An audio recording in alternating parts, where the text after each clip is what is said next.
Welcome to our house. This is the Screenplay Podcast. I am your host, Evan Grenis, and with me as always, PGA Tour champion, Andrew Novak. What's up? We made it last week before NFL starts, really last day before NFL starts. We are so excited. We got a big guest on this week. Let's get into it.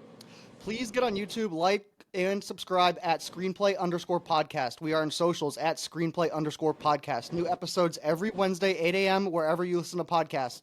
We have also launched the screenplaypodcast.com. On there, you can join our survivor pool, buy merch, find our picks of the week, and much more.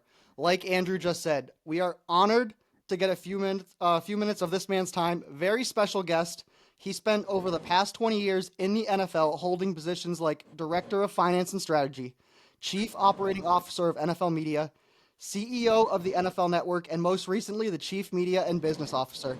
He is the current CEO of the PGA Tour, Brian Rolapp. Brian, how are you doing?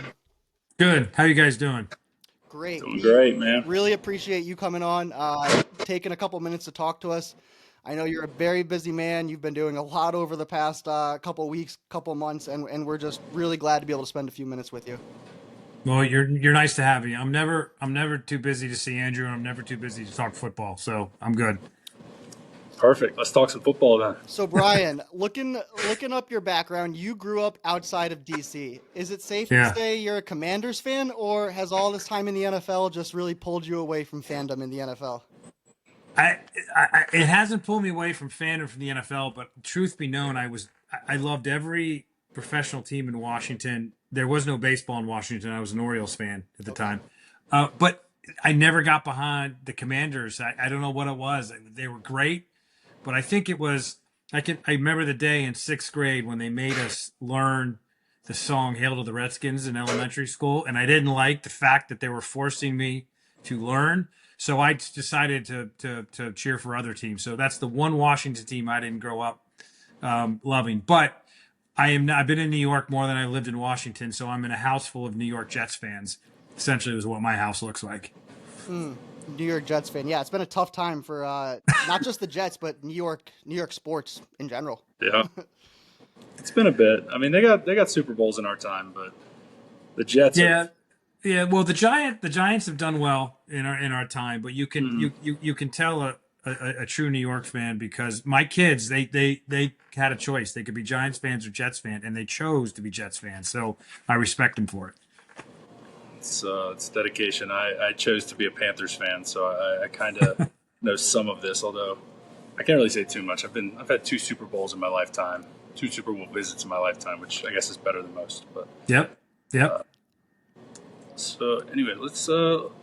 So there's been a lot of talk about this NFL expansion. You've talked about some globalization with the PGA Tour, and now the NFL has the games out of the U.S. now. If you could add an NFL franchise in any city in the world tomorrow, where would it be and why? Good question. Outside of the United States, I think London could do a franchise today. If they get plenty of games a year, yeah. Plenty of games. The NFL's been playing games there for well over a decade. Huge fan base. Plenty of people can get to London if they could figure out the competitive issues. But the other one I would do, I'd put Munich on that list. Germany has a ton of NFL fans. The games the NFL has done over there have been extremely successful. And part of the reason is if you remember the old NFL Europe, which you guys probably don't, you're too young. But there got to a point where NFL Europe, which was a professional league that the NFL used to own, it got to a point where the only teams left in that league were in Germany. So there is a ton of football fans in Germany, and you can see it now when the NFL puts a game in Munich or Berlin or some other places, they come out like crazy. So those would probably be outside the United States, the two cities. Yeah, I'll touch on that. I mean, it seems like when the games are in Munich, the owners especially are really like making an emphasis on putting their mark in that system over there. And then secondly, looking at our podcast numbers on a weekly basis, I believe our third highest market is Germany, just for our listeners. So like, yeah, Munich, the people over there really are listening and they are interested in the NFL for sure. I do believe Germany is one of like the hot spots for like Carolina. Like different teams have different locations that they're kind of pushed. And I do think there's a decent bit of German Panthers fans out there. So, Brian, what is your favorite NFL stadium? What's one NFL stadium that you think every fan needs to visit in their lifetime that they really should just go catch a game at? I mean, I'll give you two for different reasons. Okay. The first is Lambeau. I knew just that was going to come up. I was like, he's got to say Lambeau.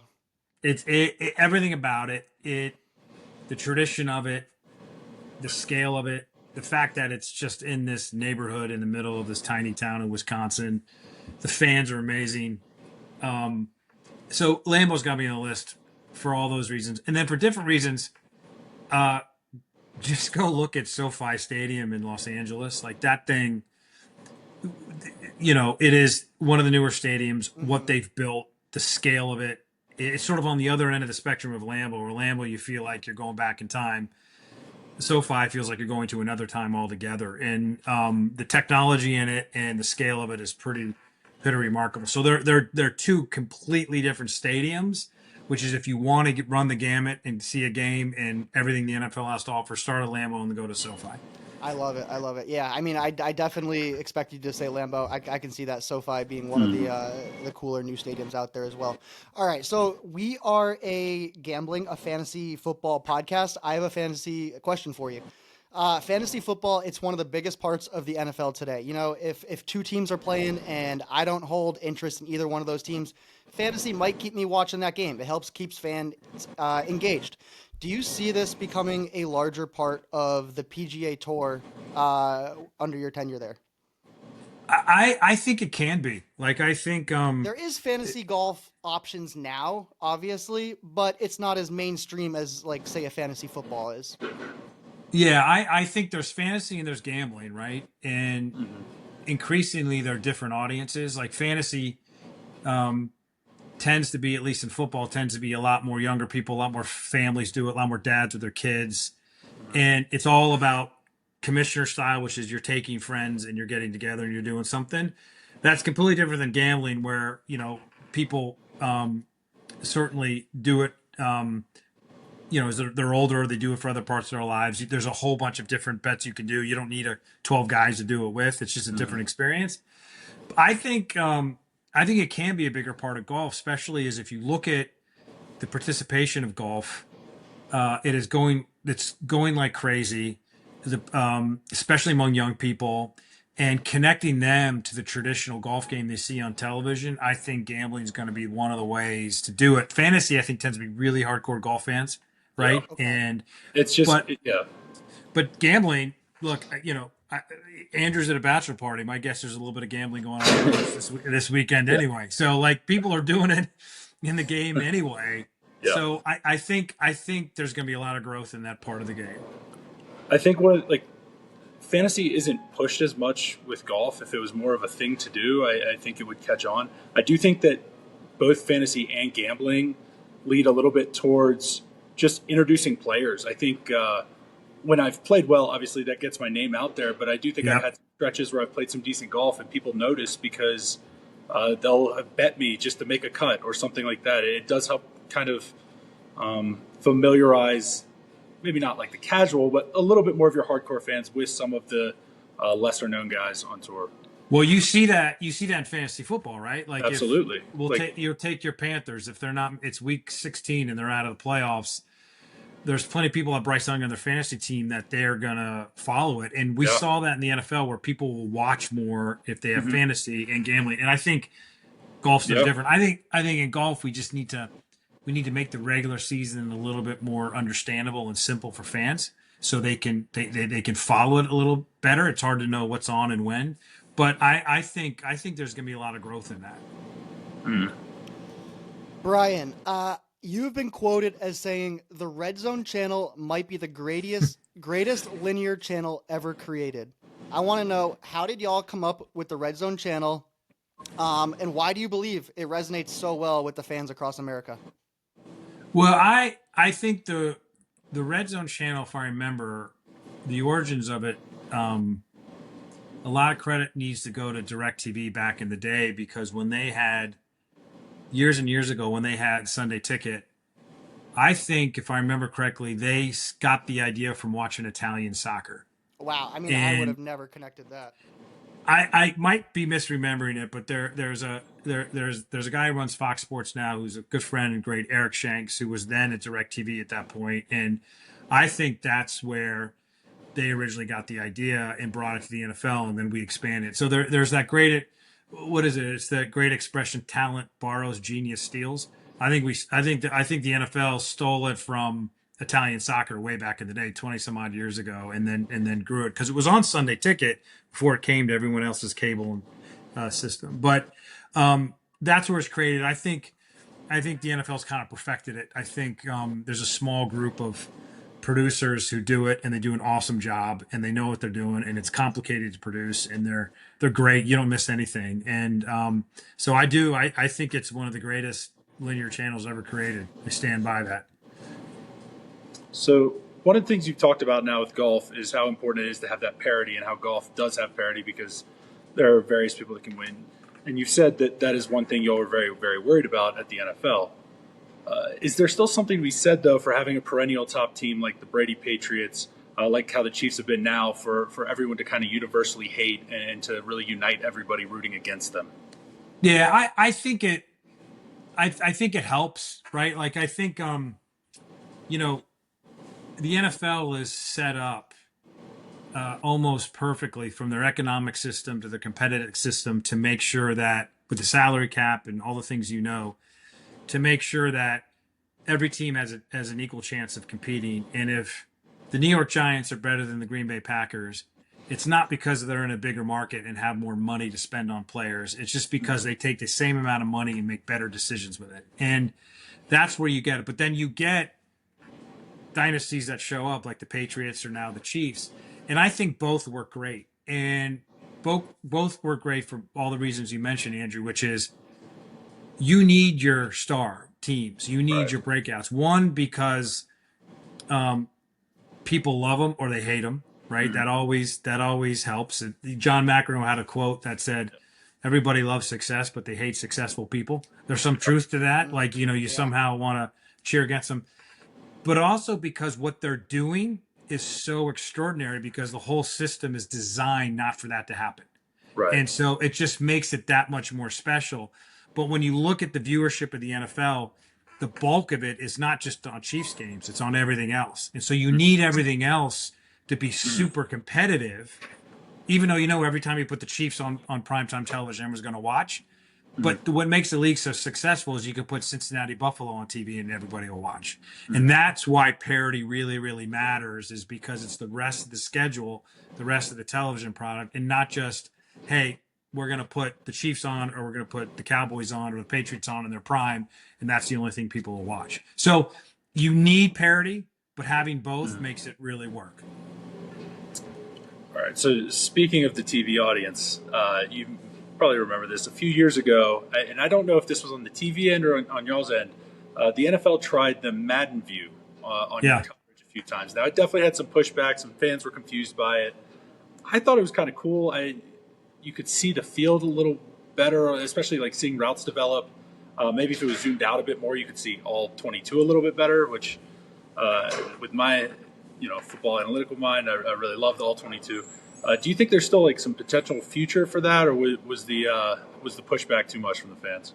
I think there is. Like, I think in some ways it was a little before their time. And what I mean by that is, when we did it, I think it was on Sunday Night Football. And it was a few weeks, maybe. Oh, that's it. Yeah, and first of all, when you look at something like Sunday Night Football, you might have 25 million people watching it.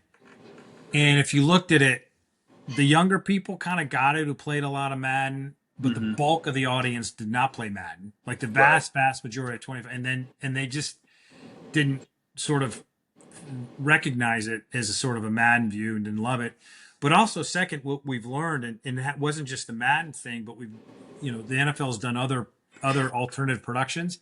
It turns out that although fans say they want alternative angles or, hey, just follow this one player, it turns out that's not really what they want. And it turns out that the guys who produce these games and direct these games are really good at what they do. Right. And finding you the right replay, telling you the story, giving you the context, all that stuff that you just watch a game and expect and take for granted is really hard to do, and it's kind of really what you want. Yeah. And that's what the television products become. So, but I think what you've seen in recent years, and when I was there, we spent a lot of time on what we called alternative telecasts, whether that was the Manning cast or some of these other gambling casts. You're now seeing with how digital and other things are building out, you can create alternative experiences that maybe a small part of your audience will go watch and they find it interesting, but don't forget about the core audience. Andrew, we see this in our sport a little bit where you look at some of that stuff on ESPN Plus, which will stay on one particular hole, or they'll follow a particular pairing. You have some people who want to do that, right? And then you'll have the vast majority of the audience is just saying, hey, tell me the story of this round. What is going on? And show me what I need to see. And I think at the end of the day, that's why television is so good on sport, or sports are so good on television, is because good producers and directors who can tell the big story really, really are important. Right. Yeah, it sounds like y'all have a great team there, people with the right professional skills in the right area, and as long as you can delegate the right people to the right jobs, like it's working out perfectly. Brian, you have been called by numerous sources in the NFL as the heir apparent to Roger Goodell. Do you ever see yourself going back to the NFL at any point? I know you just got to the PGA Tour, and that could be a long way ahead, but do you ever see yourself back in that space with the NFL? Listen, everybody loves to play the commissioner sweepstakes. This is like a big thing everyone always talks about. I never talk about it. People at the NFL don't really talk about it. Roger has been in that job for a long time. He does an awesome job. The reason the NFL is so successful has a huge, Roger's a huge reason because of that. So, I love my job and I love what I'm doing. I'm only 45 days into it, but I came here because I really believe in the PGA Tour. I really believe in its future. I believe in its strength, and so no, I'm in the job that I want. I love it. Andrew, I believe you have a All right. fantasy question you got to ask on. Well, I got one more question kind of on taking another job, but is there any ownership or GM role in any organization, if you had to choose one right now, that you would maybe lean towards? I don't know about GM because I know nothing about picking a roster. I'd be terrible at that. But I do think there's some really great teams and in great markets that are going to go through some really cool change.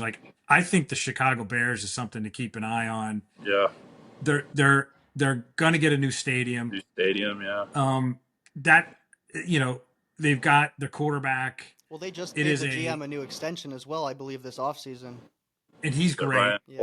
Ryan's great, and it's got everything going for it. And you just know that town. I mean, you don't need to win a lot of games for that town to wrap their arms around the Bears. It's just one of those traditional, wonderful franchises who I think are about to go through a really interesting time. So that is probably one I would pick. I also think I would have said a few years ago, the Titans, just in that Nashville is such a crazy growth city. It is one of the fastest growing cities in the country. They're building a new stadium, which is going to bring a whole new energy.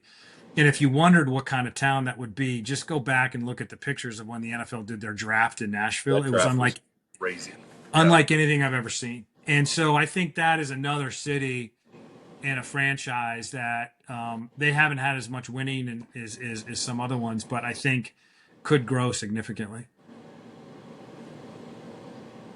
All right, so Evan kind of teased the fantasy question. I don't know if you play fantasy. I don't know if that was allowed back in your previous job, but do you have a big fantasy sleeper this year? Most of the drafts are done. You can kind of tell the world. You shouldn't be giving away too many secrets. Yeah, listen, I play fantasy. I've been in the same fantasy league since college, so I've been with these guys forever. I won't tell you how many decades that is, and so So I've been playing in the same league. I mean, I don't know. My sleepers are probably not that much sleepers. Like I believe a lot in the Marvin Mims Jr. talk. Like That's a sleeper if I've ever heard one. That's definitely a he sleeper. Yeah, he's super fast. very I think fast. Sean Payton's offense is great for him. Bo Nix is coming into his like. I just think that's one to keep an eye on. I think maybe this is just the Jets in me, where Justin Fields might be in for something. Maybe he's landed in the right spot. Um, they got a whole new staff. It is the Jets, but you never know. And then I don't know if it's a sleeper, but um, don't write off DJ Metcalf. He's the number one guy now in Pittsburgh, and I just I gotta look at him. Uh, I wouldn't write him off. I wouldn't yeah. write him off. Best, but I would probably say Marvin Mims Jr. is my sleeper.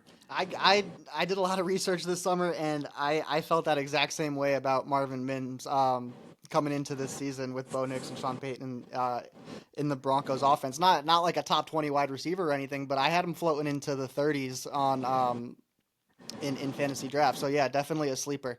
All right, You get him late. That's Yeah, great value. absolutely.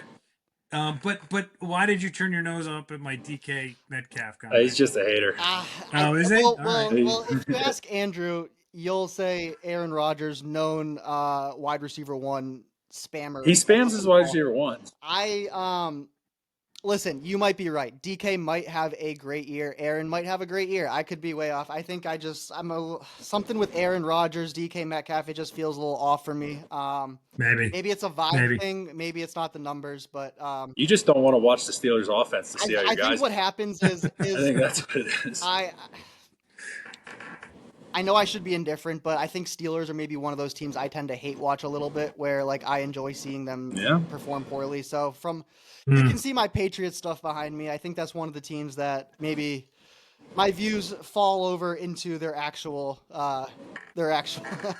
predictions. I don't know. I don't know how you can hate the Steelers. Three head coaches in 50 years is pretty remarkable. All right, so Like Panthers have had like 3 in 3 years, man. That's yeah. this is. All right, last question here. Super Bowl prediction this year. What do you have, Brian? My heart, what I would love to see, Buffalo, Detroit. I think that would be awesome. I'm not sure the media partners want them because I don't know if they think Detroit would rate. But what a great story. Buffalo is trying to get one, in Detroit. Just to see where they've come. That's my heart, but that could happen. My brain sort of tells me Baltimore, Philadelphia. Hey, let's go. But who knows? If I was good at picking this stuff or picking rosters or picking who would win, I would have been a general manager. I'm not, so I have no clue. I mean, those were really very valid answers. Either of those teams could definitely take home the Super Bowl. Yep. A little lower on the Lions this year, losing 8 coaches and never making a Super Bowl. That'd be wild if they made it this year.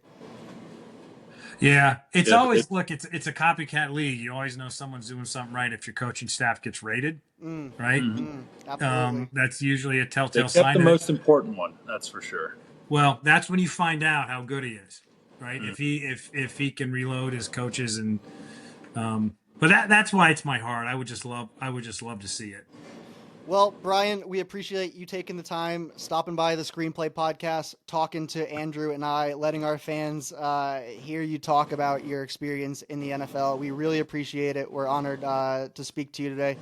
And I wish you luck with your job as CEO of the PGA Tour moving forward. I know you got a lot of work ahead of you, but I am confident that you are going to turn this PGA Tour into an absolute monster like you did with the NFL. Well, thank you. It's good to be here. This is my last official football podcast. I did it for Andrew. Now golf podcast from here on out. I love it. Perfect. We appreciate it, and we're honored to have Thanks you for on. coming on. All right, guys. Take care. Thank you. See ya. Man, that was something. Sharp guy. Learned a lot. Hit him with some hard hitters.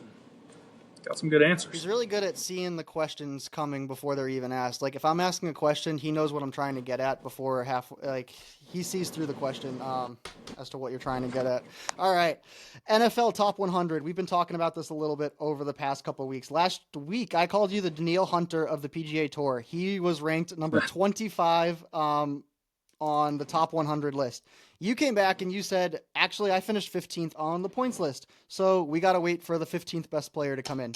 Well, it did, and that is Jared Goff. So who are we talking to today? The Jared Goff of the PGA Tour. How's that sound? Jared Goff. I'll take it. We didn't see Bryce Young pop up in the top 20.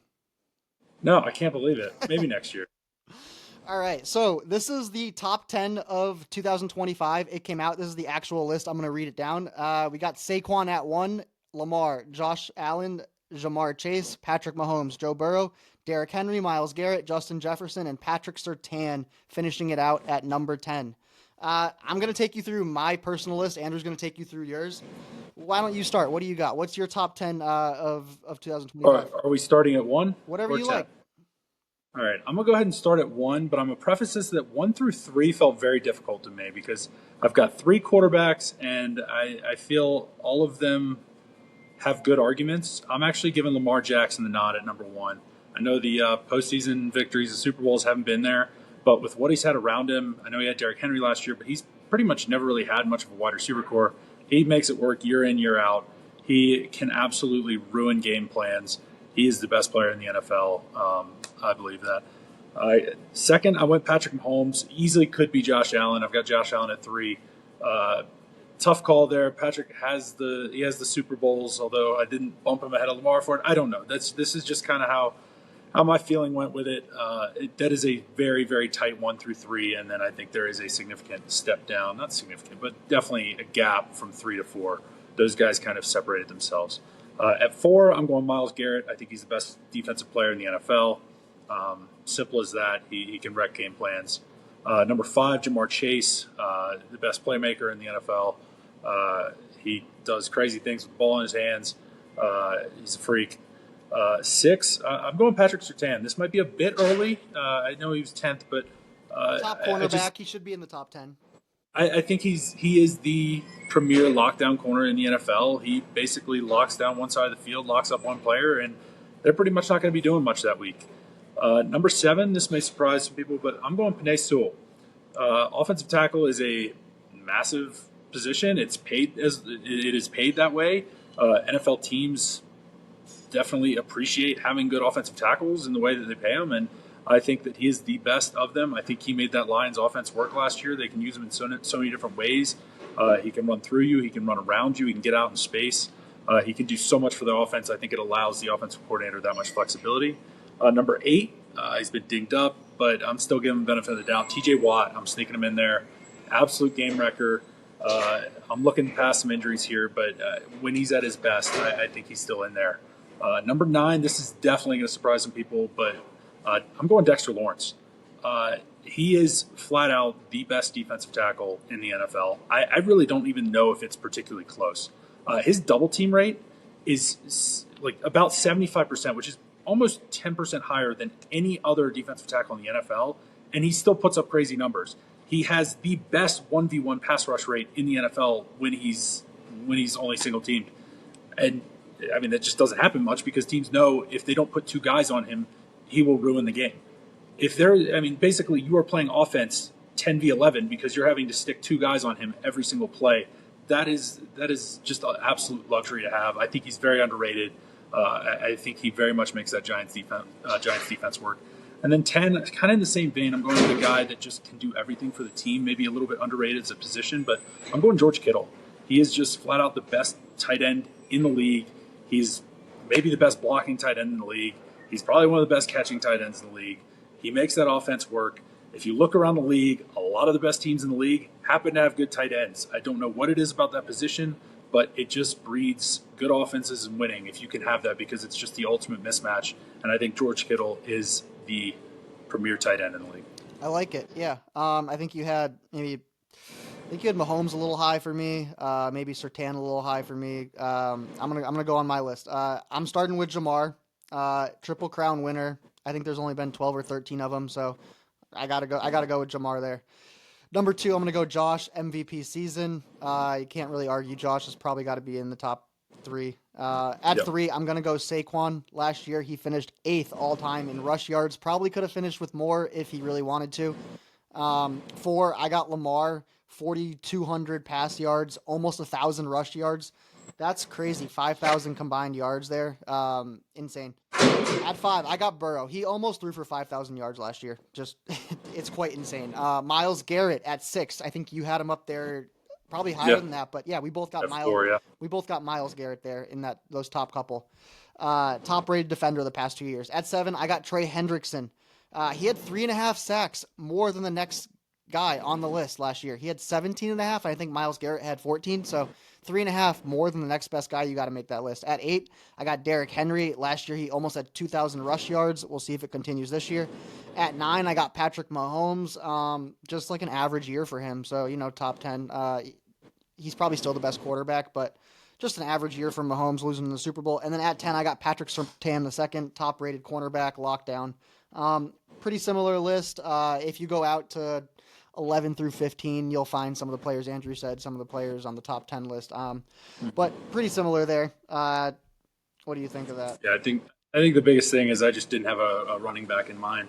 I just find running backs hard to evaluate. Like, I think Derrick Henry's unbelievable. I think Saquon Barkley's unbelievable. But, like, Saquon also had the best offensive line probably in the NFL last year, maybe the Lions. But it's just kind of tough to say. I think they're freaks. I think they're so fun to watch. I think it's unbelievable what they do. But I just don't know if they're necessarily changing the game as much as some of these other guys.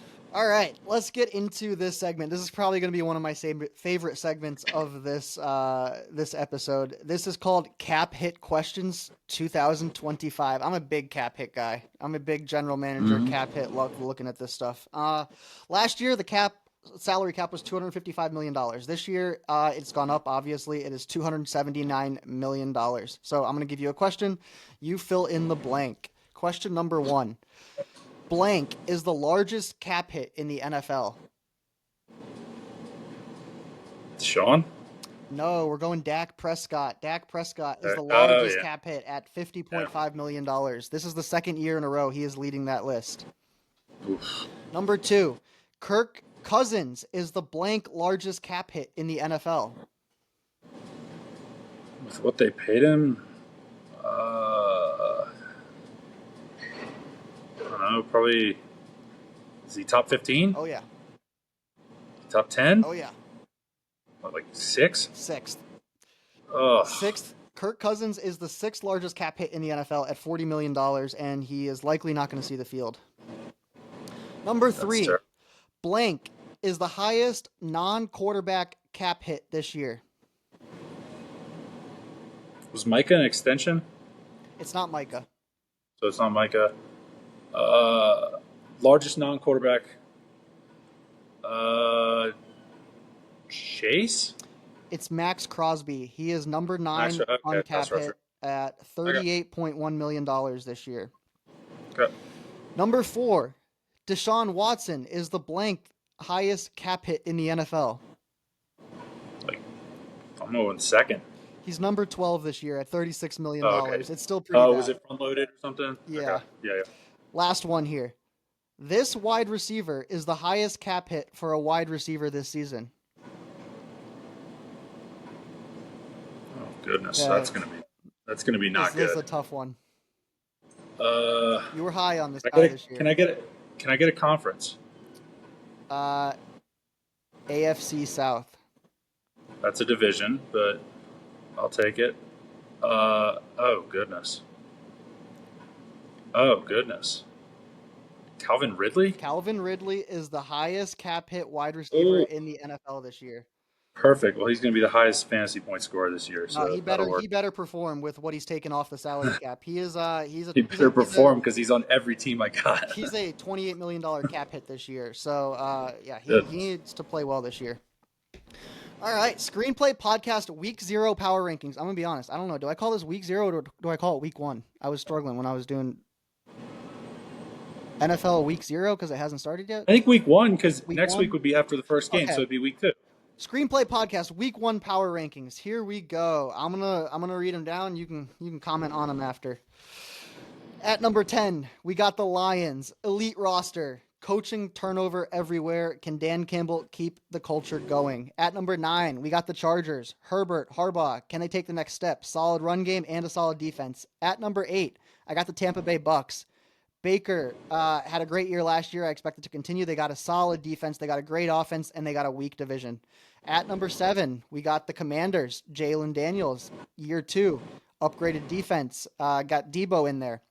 At number 6, I got the Broncos. Nix, Peyton, year 2, could be the best defense in the NFL this year. At number 5, I got the Packers. They have proven success. They added Micah Parsons. They got Matt LaFleur, and they got a top roster. At number 4, I got the Buffalo Bills. Reigning MVP Josh Allen. Solid roster through and through. Can they make the leap this year? At 3, we got the Kansas City Chiefs. You got to give them respect. They'll start here. They've been to the last 3 Super Bowls. You got to put the Chiefs up there in the top.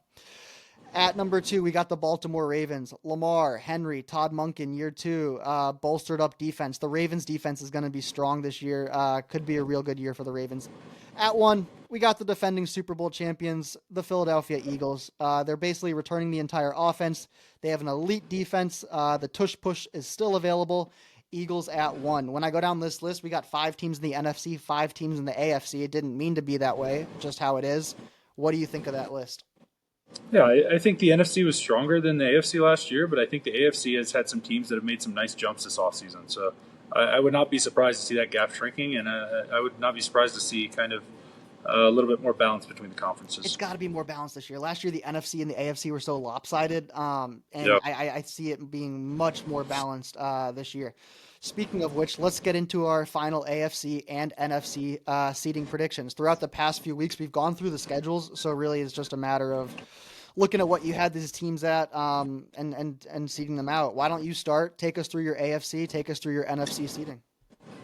All right, starting in the AFC, the 1 seed, I have the Baltimore Ravens.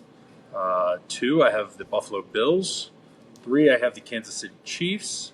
And winning the South, I have the Houston Texans. Top wild card at the 5 seed, I have the Cincinnati Bengals. 6, I have the Broncos getting in. And 7, I have your New England Patriots sneaking in on that last line.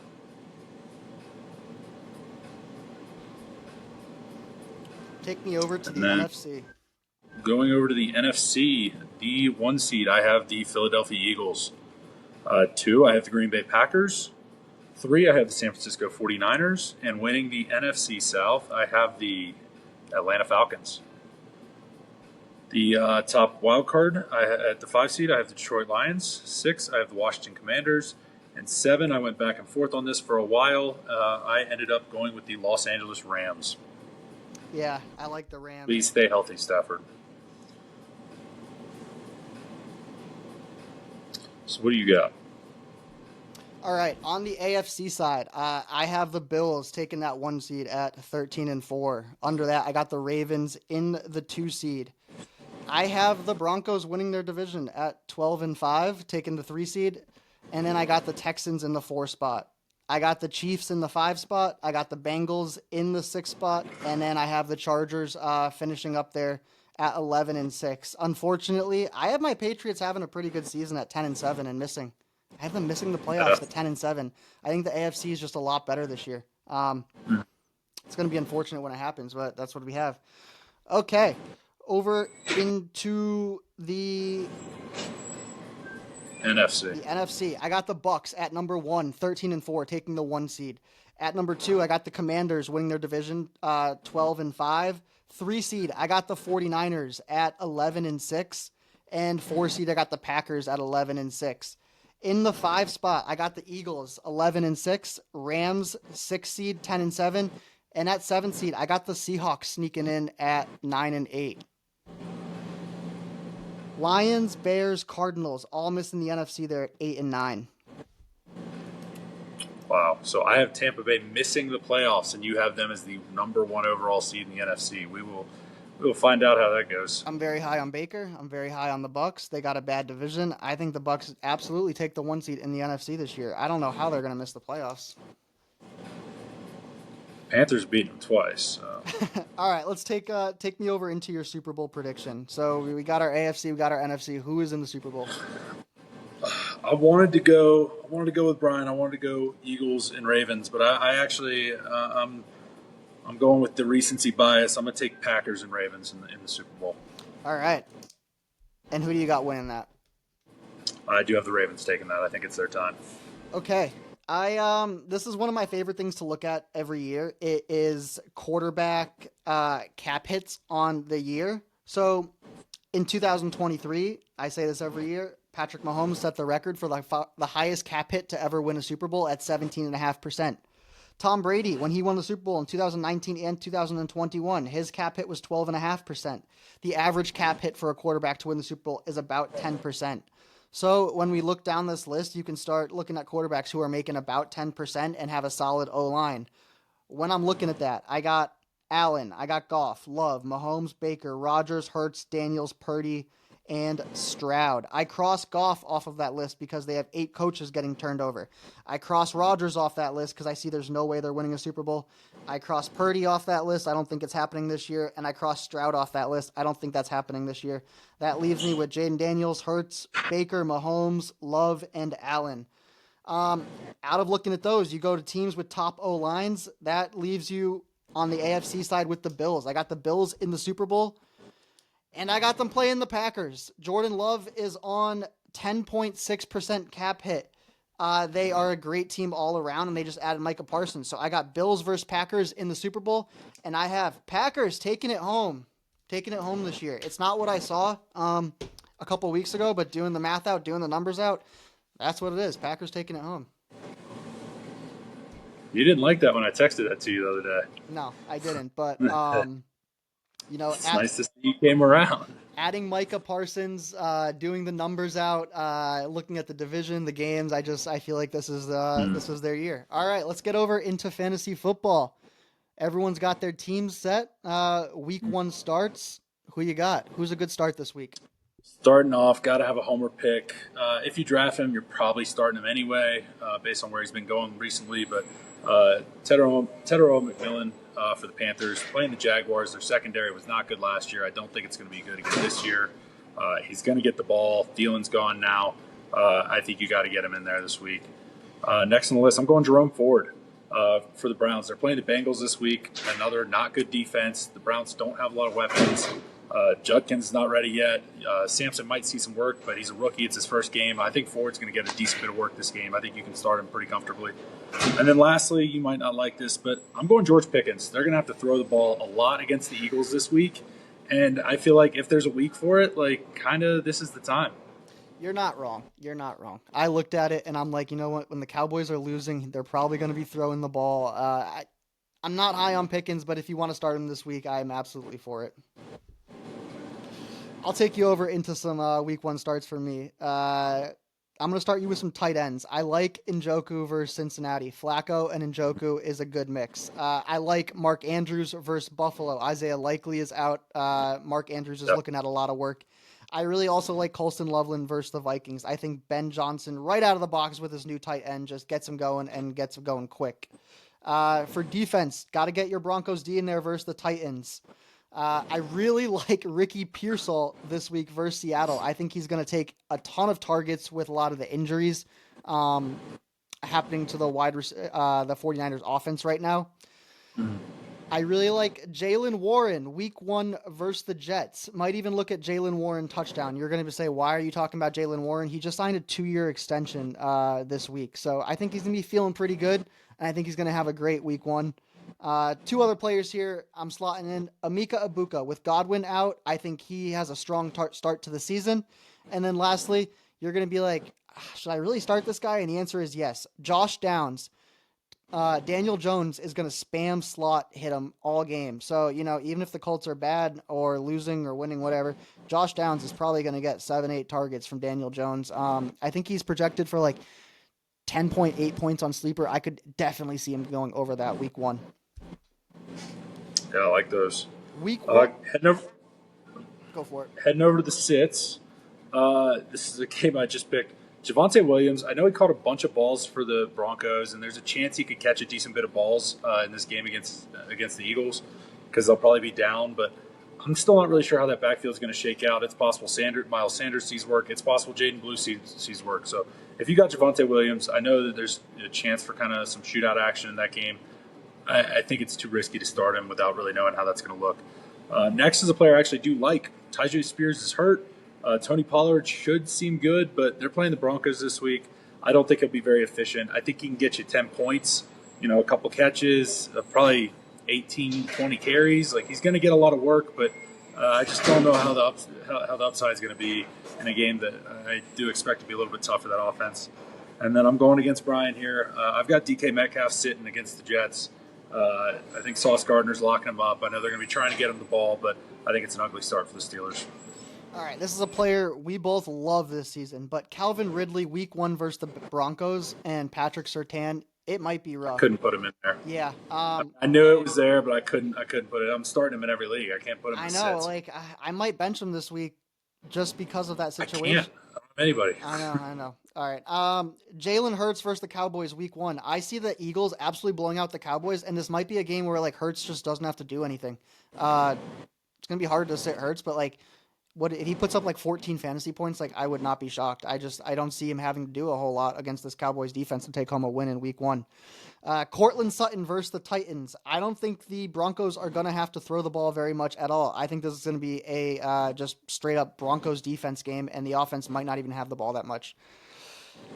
Travion Henderson versus Las Vegas. I know rookies come in on the depth chart a little behind, and that might, skew it off a little bit. And Travion Henderson has had a great offseason, but I got to see it in person first before I believe it. I still think Ramondre is going to get a lot of the work. Ramondre just signed a 4-year contract last year, $36 million. So the Pats are going to use him. So just be careful with Travion Henderson. He might be good, but it might start slower than you think. I would definitely prefer him in a game where maybe they're the underdogs too. Against the Raiders, they're the favorite. They'd be up more maybe pounding the rock.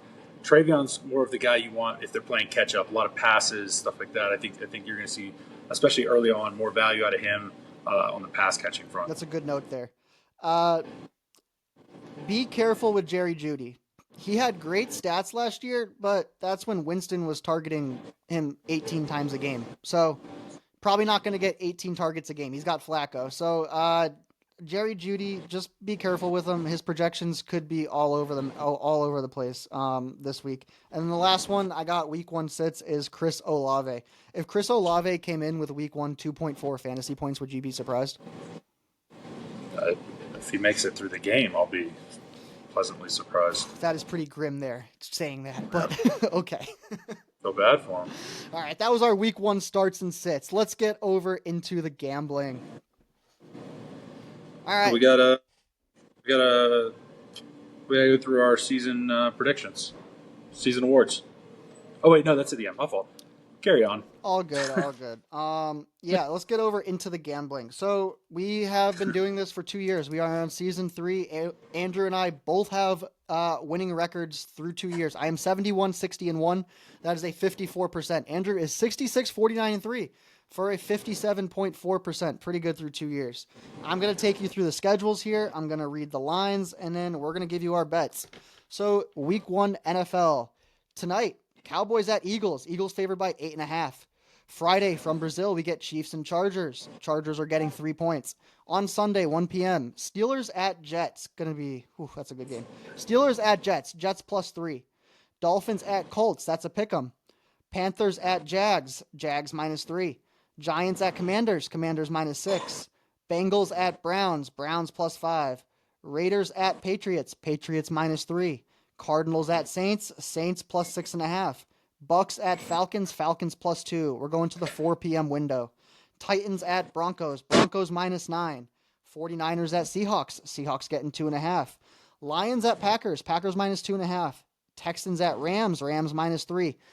8:20 p.m. Ravens at Bills. Bills are getting 1 point at home. Whoa. Monday, Vikings at Bears. Bears are getting 1.5 at home. A lot of interesting lines this week. Give me your 3 bets of the week. Yeah, so I think last year I went 0-3 week one. So if I can get one of these, I'll be happy. Starting off, definitely fading the Saints. I'll take Arizona in the 6.5 at home, or actually on the road at New Orleans. I think it's going to be real ugly for the Saints this year. I think Arizona's got a solid defense. I find it hard for the Saints to score more than 14 points in this game, and I do think Arizona gets over 20. So I'll take Arizona and give those points. Next up, I'm taking the Patriots. It's only 2.5 against the Raiders.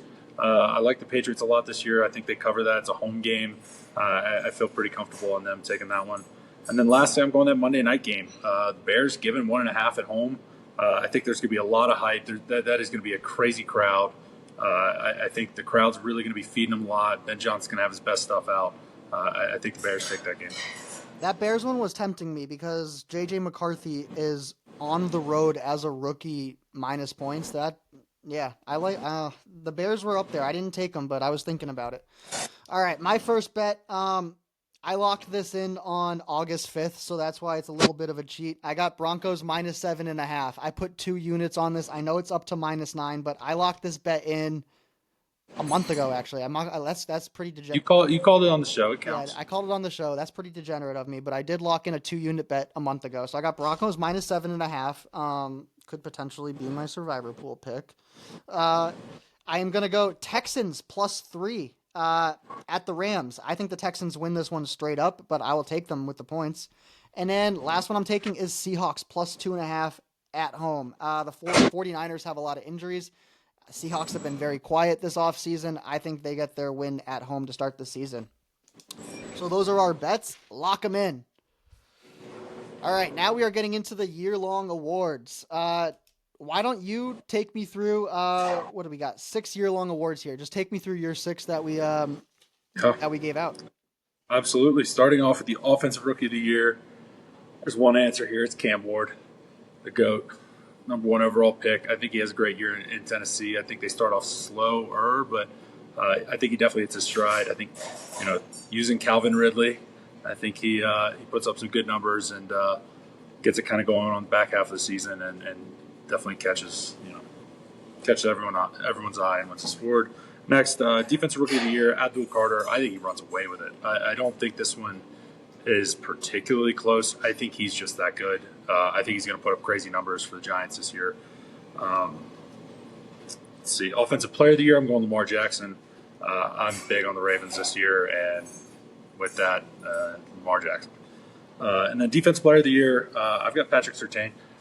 Only thing I'm a little concerned on this is if people throw at him enough. Like, it's kind of hard to win as a corner if nobody's throwing at you. I know, you kind of need people to really promote what you're doing, showing how badly you're clamping people. But I think he's that talented. I think this is his year. It's a good situation for Denver.